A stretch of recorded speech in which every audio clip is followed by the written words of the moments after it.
Empirical formula from the percentage composition. ठीक है, हमने यहाँ पर क्या करना है जी, इम्पेरिकल फार्मूला हम लोगों ने कैलकुलेट करना है और कहाँ से, परसेंटेज कंपोजिशन हमें बताई होगी, उससे हमने डिटरमिन करना है। ठीक है, लेट सपोज हमें कोई भी कंपाउंड दे दिया गया है। लेट सपोज यहाँ पर हम लिख लेते हैं जी एस्कॉर्बिक एसिड हमें दिया गया है। एस्कॉर्बिक एसिड क्या है, उसमें हमारे पास उसको विटामिन सी भी हम कहते हैं। यहाँ पर मैं लिखती हूँ एस्कॉर्बिक एसिड। अब उसमें ना हमारे पास डिफरेंट एलिमेंट्स जो प्रेजेंट हैं उनकी परसेंटेज डिफरेंट है। हमें बता दी है कि कार्बन, हाइड्रोजन और ऑक्सीजन की जो परसेंटेज वहाँ पर अवेलेबल है वो हमारे पास कितनी है जी, वो हमारे पास ये है। यानी कि कार्बन जो है वो 40.92% है, हमें बता दी गई है, ये मेंशन किया गया है। और हाइड्रोजन जो हमारे पास इसमें प्रेजेंट है, जो कि विटामिन सी है एस्कॉर्बिक एसिड में, उसमें हमारे पास क्या है जी, हमारे पास हाइड्रोजन जो है वो इतना प्रेजेंट है। ठीक है, जो कि हम कहते हैं कि हमारे पास जो है 4.58 जो है प्रेजेंट है। ठीक है, और इसके बाद ऑक्सीजन की परसेंटेज यहाँ पर हमें अवेलेबल है। ये जो हमें ऑक्सीजन की परसेंटेज दी हुई है ये कितनी है जी, हमारे पास 54.5%। ऑक्सीजन के लिए मैंने ओ सिंबल लिखा हुआ मेंशन किया हुआ है। ठीक है, और ये भी हम यहाँ पर लिख देते हैं। हाइड्रोजन के लिए एच लिखा हुआ है और कार्बन के लिए सी लिखा हुआ है। ठीक है, तो ये हमें डिफरेंट परसेंटेज जो है यहाँ पर इसमें बताई गई कि एस्कॉर्बिक एसिड में ये तीनों की तीनों प्रेजेंट है। ठीक है, अब हमने इसका जो तरीका करना है कि हमें सबसे पहले क्या चाहिए, हमें क्या करना है। सबसे पहले अगर हमें इंपेरिकल फार्मूला निकालना है, इंपेरिकल फार्मूला क्या होता है, सिंपलेस्ट रेशो में जो हमारे पास ये तीनों के तीनों एलिमेंट एस्कॉर्बिक एसिड में प्रेजेंट हैं उनकी वो रेशो निकाल के एक सिंपल फार्मूला, हम सिंपलेस्ट फार्मूला हम निकालते हैं। ठीक है, उसको कहते हैं इंपेरिकल फार्मूला।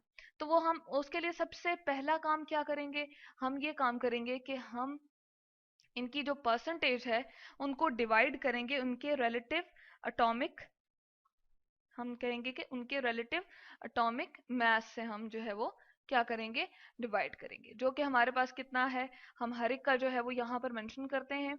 तो हमारे पास जो कार्बन है उसका रिलेटिव एटॉमिक जो मास है हमारे पास, वो जो फाइंड किया वो है हमारे पास 12। ठीक है, और इसके बाद चले हम इसको यहाँ साइड पे लिख लेते हैं। उसके बाद जो हमारे पास है हाइड्रोजन, उसका कितना है जी, 1 है। और इसी तरह से ऑक्सीजन का हमारे पास कितना है जी, वो हमारे पास है 16। ठीक है, तो ये तीनों के हमने यहाँ पर लिख दिए।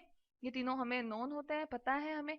ठीक है, तो हमने क्या करना है, इनकी परसेंटेजेस को, ये जो हमें कार्बन की दी हुई है, हाइड्रोजन की और ऑक्सीजन की, इनको हमने इनसे डिवाइड करना है। कार्बन की कार्बन के साथ परसेंटेज को तो हम यहाँ पर लिखते हैं, कैलकुलेशन करते हैं इक्वल का साइन लगा के। ठीक है, और क्या करना है हमने, कार्बन की चूंकि हम डिटर्मिन करने लगे तो पहला काम हमने क्या करना है, डिवाइडिंग बाय रिलेटिव एटॉमिक जो हमारे पास मैसेज है उनसे हमने डिवाइड करना है। 92, ये जो परसेंटेज 40.92 हमें जो परसेंटेज दी हुई थी, इसको हमने डिवाइड करना है जी 12 से। ठीक है, तो इसके लिए हम क्या करते हैं, कैलकुलेटर यूज कर लेते हैं। अब हमारे पास क्या है जी, 40.92, ठीक है, डिवाइडेड बाय 12 इक्वल टू क्या आया, 3.41। ठीक है, तो इस तरह से हमारे पास इसका कार्बन के लिए, यहाँ पर मैं सिर्फ कार्बन का सिंबल लिख रही हूँ कि इसके लिए हम ये फर्स्ट प्रोसीजर कर रहे हैं।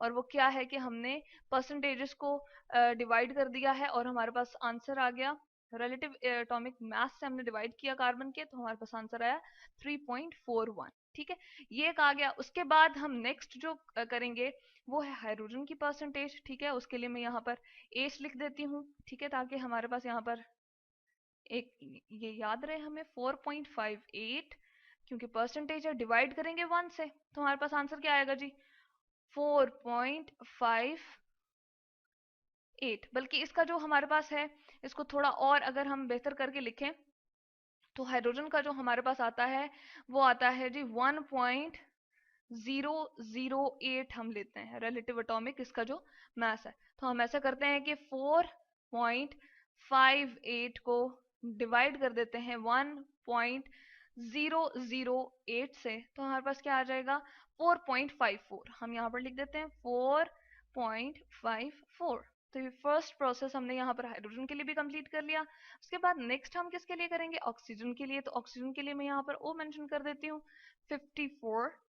ठीक है, 54.5% हमारे पास इसकी परसेंटेज अवेलेबल थी।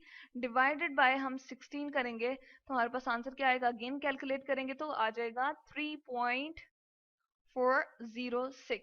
अब ये फर्स्ट प्रोसेस हमने कंप्लीट कर ली है कि डिवाइड किया हमने उनकी परसेंटेज को AR से। नेक्स्ट हमारे पास स्टेप क्या है, हमने इनकी सिंपलेस्ट रेशो बनानी है। ठीक है, सिंपलेस्ट रेशो हमारे पास किस तरह से आएगी जी, ये सेकेंड प्रोसेस है, इसके साथ मैंने 2 लिखा हुआ है। सेकेंड प्रोसेस में हमें सिंपलेस्ट रेशो इनकी बनानी है, और किस तरह से बनानी है, 3.41, 4.54 और 3.406 है। ठीक है, तो तीनों की हम लिखते हैं जी। हमने सबसे पहले लिया था कार्बन रेशो हाइड्रोजन, ठीक है, रेशो ऑक्सीजन। ठीक है, सिंपलेस्ट रेशो के लिए हमें इनकी ये सारी जो हमने कैलकुलेशन अभी की है, ये हमें बारी बारी इनके कार्बन के नीचे हम लिखते हैं जी 3.41।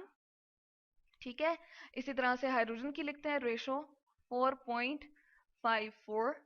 ठीक है, और नेक्स्ट हम लिखेंगे ऑक्सीजन की, वो कितनी है 3.406। अब इसमें से जो स्मॉलेस्ट है उससे हम इन तीनों को डिवाइड कर देंगे। स्मॉलेस्ट कौन सी जी 3.4, क्योंकि ये 4.54 है, ये 3.41 है, तो स्मॉलेस्ट हमारे पास कौन सी हुई 3.406। ठीक है, ये हम लिखते हैं 406। इसी तरह से इसको भी डिवाइड करेंगे 3.406। ठीक है, इसी तरह से इसको भी हम 3.406 से डिवाइड कर देंगे। अब हम ऐसा करते हैं कि इसका जो आंसर आएगा वो तो हमारे पास 1 ही आएगा। ठीक है, यहाँ पर हम मेंशन कर देते हैं, क्योंकि 3.406 को जब हम डिवाइड करेंगे अगेन 3.406 से, तो 1 आ जाएगा। इसकी डिवीजन हम करके देख लेते हैं। ठीक है, 3.406 डिवाइडेड बाय क्या आ जाएगा, सॉरी इसको हम ठीक करते हैं, 4.54 को डिवाइड करना है 3.406 से। ठीक है, इसको हम थोड़ा सा ठीक कर लेते हैं, यहाँ पर दोबारा से लिख लेते हैं 4.54 डिवाइडेड बाय 3.4, इसको भी थोड़ा सा हम ठीक लिखते हैं जी 4.54। ठीक है, डिवाइडेड बाय हम लिखते हैं 3.406। ठीक है, तो हमारे पास क्या आ जाएगा 1.33 आ रहा है। ठीक है, इसके लिए हम लिखते हैं जी 1, इसको चलें दूसरे कलर से लिखते हैं हम 1.33। ठीक है, और जो नेक्स्ट हम कैलकुलेशन करेंगे, सॉरी इसको इक्वल नहीं लिखना हमें, इसको हमें लिखना है रेशो में। ठीक है, जब हम ये वाली करेंगे इसको थोड़ा सा ड्रैग डाउन हम कर लेते हैं कि हमें 3.41 करना है किससे जी, हम यहाँ पर लिखते हैं 3.41 डिवाइड करना है हमें 3.406 से। ठीक है, तो हमारे पास आंसर आ जाएगा 1.0001, तकरीबन 1 आया हमारे पास आंसर। ठीक है, इसकी जगह में 1 लिख सकते हैं। अब हमें ये सिंपलेस्ट रेशो मिल गई है, उसके बाद इंपेरिकल फार्मूला हमने इसके लिए बनाना है ना। सिंपलेस्ट फार्मूला हमने इसी रेशो से जो है वो जनरेट करना है, बनाना है। तो वो हम लिखते हैं जी यहाँ साइड पर। हम किस तरह से बना सकते हैं, इस साइड पे हम लिख लेते हैं। अब यही वाली रेशो हम लेंगे, ठीक है, यही वाली रेशो हम लेके और क्या करना चाह रहे हैं जी, एक थर्ड स्टेप करना चाह रहे हैं। अब हमारे पास क्या है, कार्बन, ठीक है, हाइड्रोजन और ऑक्सीजन की रेशो हमारे पास अवेलेबल है। ठीक है, और वो क्या अवेलेबल है जी हमारे पास, वो हमारे पास अवेलेबल है 1:1.33:1। अब इसको एक हमने ऐसे होल नंबर से मल्टीप्लाई करना है। ठीक है, 1:1.33:1 ये हमारे पास है। अब इसको हमने एक ऐसे होल नंबर से मल्टीप्लाई करना है कि हमारे पास ये भी क्या हो 1.33 ना रहे। तो 1.33 को अगर हम किससे करें, 3 से मल्टीप्लाई कर दें। ठीक है, यहाँ पर तो 3.99 आ रहा है, तकरीबन 4 आ रहा है, तो इसकी जगह हम इजीली क्या लिख सकते हैं 4। तो इस होल पूरी की पूरी इसको हम 3 से मल्टीप्लाई करेंगे, तो हमारे पास क्या आ जाएगा 3:4:3। इसका मतलब ये है कार्बन 3 है हमारे पास, हाइड्रोजन 4 है और ऑक्सीजन 3 है। तो इसके लिए जो इंपेरिकल फार्मूला मैं लिखती हूँ वो हमारे पास क्या आ जाएगा C3H4, ठीक है, O3।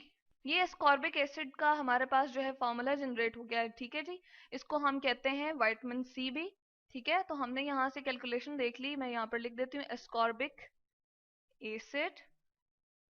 ठीक है जी, एस्कॉर्बिक एसिड है हमारे पास, और इसी को हम कहते हैं विटामिन सी है हमारे पास। ठीक है, विटामिन सी। और इसमें जो कार्बन, हाइड्रोजन और ऑक्सीजन की सिंपलेस्ट रेशो है वो हमारे पास यहाँ पर अवेलेबल है। ठीक है, वो हमने इस तरह से इस पूरी कैलकुलेशन से जो है वो हमने निकाल ली है। ठीक है, तो इस तरह से हमने देखा कि हम जो हमारे पास परसेंटेजेस होती हैं जो हमें दी गई होती हैं किसी भी कंपाउंड की, उससे हम क्या करते हैं, फर्स्ट प्रोसेस ये करते हैं कि डिवाइड करते हैं ए आर से, एटॉमिक रिलेटिव एटॉमिक नंबर से, जो कि हमें यहाँ पर बताए गए हैं। हर एक के हमें जो है वो नोन होते हैं, यहाँ पर हमने फाइंड किए हुए, ये हमने लिखे हुए हैं जी। ठीक है, उसके बाद वो सारी की सारी कैलकुलेशंस हम करके और फिर किसकी तरफ चले जाते हैं जी, हम उसकी सिंपलेस्ट रेशो बनाते हैं। ठीक है, जो स्मॉलेस्ट वन होता है, इन तीनों को हम रेशो में रखते हैं, और जो स्मॉलेस्ट वन हमारे पास इनमें से आया हुआ होता है उससे हम क्या करते हैं जी, हमारे पास जो कैलकुलेशन से आया हुआ होता है सिंपलेस्ट यानी कि स्मॉलेस्ट आया हुआ होता है, उससे हम क्या करते हैं जी, उसको पूरे के पूरे ये जो हमारे पास रेशोज डिफरेंट होती हैं उससे हम क्या करते हैं, उस स्मॉलेस्ट वाले से उन सबको डिवाइड कर देते हैं, एक रेशो सी हमारे पास बन जाती है। फिर उससे हम क्या करते हैं, इंपेरिकल फार्मूला में चेंज करने के लिए एक होल नंबर से मल्टीप्लाई करते हैं, ताकि हमारे पास एक प्रॉपर जो है वो होल नंबर आ जाए, फ्रैक्शंस में ना रहे बल्कि होल नंबर आ जाए। ठीक है, तो इस तरह से होल नंबर में करके और फिर हम क्या निकाल लेते हैं, उसका इंपेरिकल यानी कि सिंपलेस्ट फॉर्मूला हम जो है उसका बना लेते हैं। इंपेरिकल फार्मूला हमारे पास इस तरह से इन तीनों रेशोज की वजह से, यानी कि कार्बन, हाइड्रोजन और ऑक्सीजन की रेशोज की वजह से हमारे पास इंपेरिकल फार्मूला जो है वो बन जाता है। तो इस तरह से हमने देखा empirical formula from percentage composition.